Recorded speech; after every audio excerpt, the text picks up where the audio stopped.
मी पुन्हा येईन हे वाक्य देवेंद्र फडणवीसांनी महाराष्ट्राच्या राजकारणात अजरामर करून ठेवलेलं आहे। याच वक्तव्यावरनं पुन्हा एकदा महाराष्ट्राच्या राजकारणात रान पेटलेलं आहे। पण यावेळेला हे वाक्य देवेंद्र फडणवीसांनी म्हटलेलं नाहीये, तर यावेळेला हे वाक्य भाजपच्याच एका नेत्यांनी, त्यांचं नाव आहे अण्णा मलाई, यांनी म्हटलेलं आहे। 2 दिवसांपूर्वी अण्णा मलाई हे मुंबईच्या दौऱ्यावर आले होते आणि या दौऱ्यादरम्यान त्यांनी मुंबईबद्दल बोलताना एक वक्तव्य केलं। ते वक्तव्य असं होतं की मुंबई ही फक्त महाराष्ट्राची नाही आहे, तर मुंबई हे आंतरराष्ट्रीय दर्जाचं शहर आहे। आणि या वक्तव्यावरून रान पेटलं। ठाकरे बंधूंनी या अण्णा मलाईंचा आपल्या संयुक्त प्रचार सभेमध्ये चांगलाच समाचार घेतला आणि त्यानंतर अण्णा मलाई यांनी पुन्हा एकदा ठाकरे बंधूंना आव्हान दिले। ते असं म्हणालेत, मी मुंबईत पुन्हा येईन आणि हिम्मत असेल तर माझे हातपाय तोडून दाखवा। आपण पाहूयात काय घडतंय।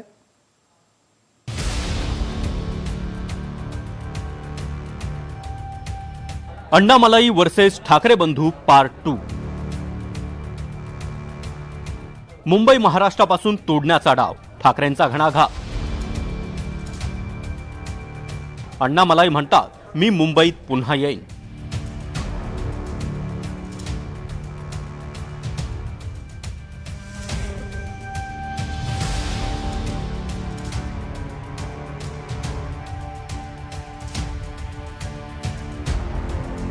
भाजपचे तामिळनाडूमधले नेते अण्णा मलाई मुंबईत प्रचारासाठी आले आणि म्हणाले, मुंबई हे महाराष्ट्राचं शहर नाही, ते आंतरराष्ट्रीय शहर आहे।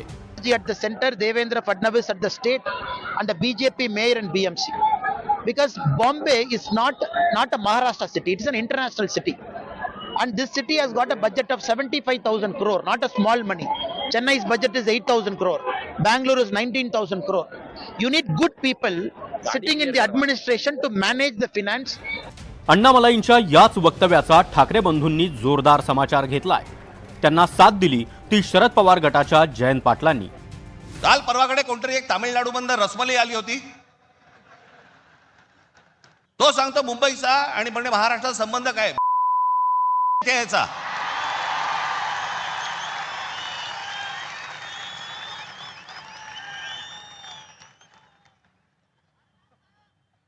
यांच्यासाठीच माननीय बाळासाहेब बोलले होते, हटाव लुंगी आणि बजाव पुंगी। आणि तो अण्णा मलाई आला, त्याला मला खास धन्यवाद द्यायचे। का धन्यवाद? कारण तो नकळत बोलून गेला, भाजपच्या मनातलं जे काळं आहे तो ते बोलून गेलेला आहे। असंच ज्या वेळेला लोकसभेच्या सुमारास त्यांनी जो नारा दिला होता, आपकी बार 400 पार, मी म्हटलं होतं आपकी बार तडीपार, आणि त्यांच्याच खासदारांनी बिंग फोडलं होतं की 400 पार का? कारण आम्हाला संविधान बदलायचं आहे। काल परवा अण्णा मलाई येऊन गेले, काय बोलले? त्यांची भूमिका अशी आहे की मुंबई ही महाराष्ट्राची नाही आहे, म्हणजे मुंबईला तोडण्याचा उद्योग पुन्हा सुरू झालेला दिसतोय। आणि म्हणून यावेळची निवडणूक तुम्हा आम्हा सर्वांसाठी फार महत्त्वाची आहे। माझी तुम्हा सर्वांना विनंती आहे की आज पुन्हा जर मुंबई तोडण्याचा प्रयत्न बाहेरच्या एवढे वेगवेगळ्या राज्यातली लोक, संजय राऊत साहेब महाराष्ट्रात मुंबईत यायला लागली आहेत, प्रत्येक राज्याचा मुख्यमंत्री इथं आलेला असेल कदाचित। छत्रपती शिवाजी महाराज पार्क मधल्या सभेत राज ठाकरे आणि उद्धव ठाकरे यांनी अण्णा मलाईंचा जोरदार समाचार घेतलाय। त्यानंतर अण्णा मलाई म्हणतायत, मला बोलणारे आदित्य ठाकरे आणि राज ठाकरे कोण? मुंबईत मी पुन्हा येईन। இன்னைக்கு தாக்கரே நேற்று கூட்டம் போட்டு ஆயிரக்கணக்கான நபர்களை போட்டு அந்த ராஜ் தாக்கரே, உத்தவ் தாக்கரே, ஆதித்ய தாக்கரே மேடை போட்டு என்னை அங்கிருந்து திட்டுறானுங்க। அந்த அளவுக்கு நான் வளர்ந்துட்டேன்னா, அந்த அளவுக்கு ஒரு விவசாயினுடைய பையன் இன்னைக்கு மும்பையில அவனுக்கு கூட்டம் போட்டு திட்டுற அளவுக்கு நான் உயர்ந்துட்டேனான்னு தெரியல।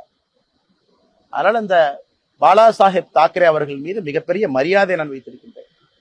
பாரதிய ஜனதா கட்சியில நம்முடைய அலுவலகத்துல நான் மாநில தலைவராக பணியாற்றிய பொழுது 2 பேர்த்தோட புகைப்படம் என்னுடைய இதுல இருக்கு। ஒன்னு छत्रपती शिवाजी அவர்கள், மற்றொன்று महाकवी பாரதி அவர்கள், திருவள்ளுவர் எல்லாமே வச்சிருக்கோம்। गेल्या वेळी मराठी अमराठीच्या मुद्द्यावरून भाजपचे बिहारमधील खासदार निशिकांत दुबे यांनीही ठाकरेंनी महाराष्ट्राबाहेर येऊन दाखवावं असं आव्हान दिलं होतं।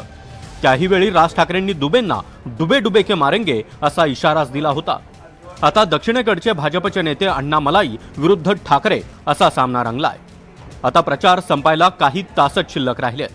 त्याआधी अण्णा मलाई पुन्हा मुंबईत आले तर हा संघर्ष अजूनच धारदार होणार यात शंका नाही। Bureau report, NDTV Marathi, Mumbai.